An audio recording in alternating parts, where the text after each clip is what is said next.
Arestadong isang umano'y 58 anyos na binata sa Taguig City matapos mahulihan ng iligal na droga sa isinagawang anti-criminality operation ng Taguig City Police Substation 10 sa kahabaan ng C5 Barangay Pembo, Taguig City. Kinilala ng pulisya ang suspek na si alias Miguel, residente ng Katipunan Street, Barangay Bambang, Taguig City. Nakuha sa kanyang pag-iingat ang higit kumulang 10 gramo ng hininalang shabu na nagkakalaga ng 68,000 pesos.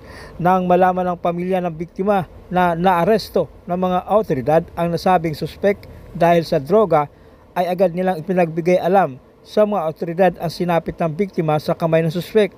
Nabatid na ng gahasa ang suspek ng isang 14 anyos na batang babae. Kinumpirma ni Police Captain Eric Amudia ng Taguig City Police Station Public Information Office na naipile na sa korte ang kasong rape ilang araw matapos siyang maaresto sa nasabing lugar. Bukod sa kasong rape, kinasuhan din siya ng paglabag sa RA 9165 o Comprehensive Dangerous Drugs. Kasalukuyang nakakulong sa custodial facility ng Taguig City Police Station ang suspek.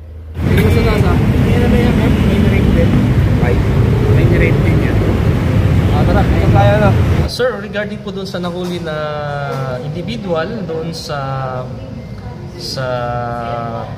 area po ng Pembo na kung saan po involved po siya sa drugs, and later on po nalaman po natin na meron pa pala siyang ibang kaso na rape case.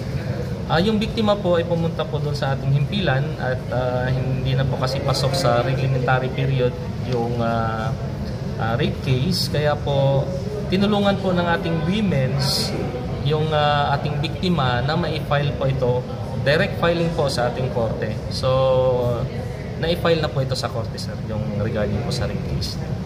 Arestadong isang street-level individual sa isinagawang anti-criminality operation ng mga tauhan ng Taguig City Police Substation 3 sa pamumuno ni Police Captain Rizali Tadeo sa Block 32, Phase 2, Barangay Pinagsama, Taguig City kaninang madaling araw.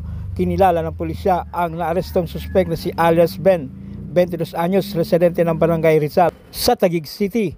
Sa isinagawang operasyon, nakumpiska sa suspek ang isang plastic sachet ng hininalang shabu na tumimbang ng 1.6 grams at nagkakalaga ng 7,208 pesos at isang improvised handgun o sumpak na kargado ng isang bala ng caliber 45mm.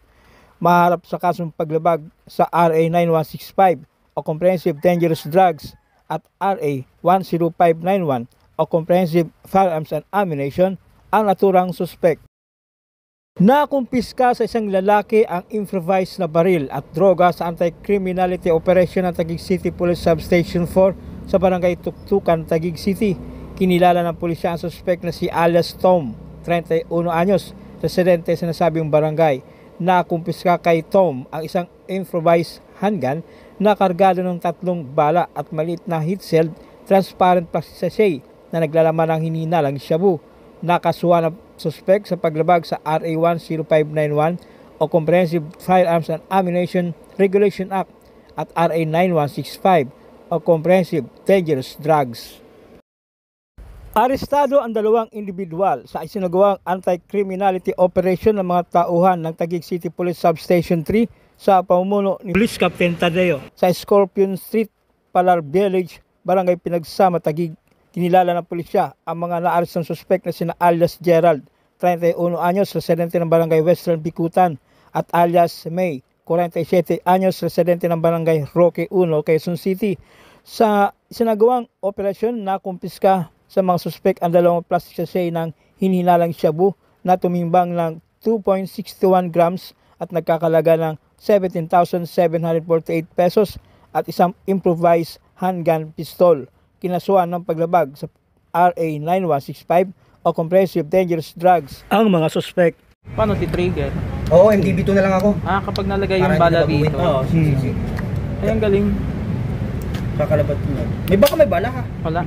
Arestadong 2 lalaki sa isinagawang anti-criminality operation ng mga tauhan ng Pasig City Police Substation 3 sa pamumuno ni Police Captain Ralph Santos sa Valderrama Street, Barangay Bambang, Pasig City kaninang madaling araw. Kinilala ng pulisya ang naarestong suspek na sina alias Colette, residente ng nasabing barangay, at alias Kenken, residente ng barangay Malinaw, Pasig.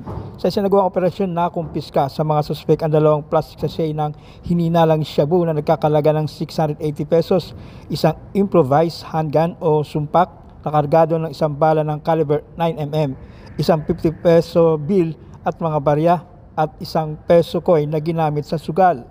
Maharap sa kasong paglabag sa PD 1602 o illegal gambling, Republic Act 9165 o comprehensive dangerous drugs, at RA 10591 o comprehensive firearms and ammunition ang mga suspect.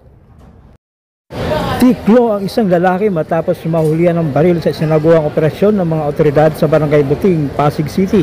Kinilala ng pulisya ang suspect na si alias Mark, na batid na walang naipakitang kaukulang dokumento ang suspect sa naturang baril, kaya agad inaresto at nakumpiska ang 9mm caliber pistol, 4 na bala at 2 plastic sachet ng hininalang shabu.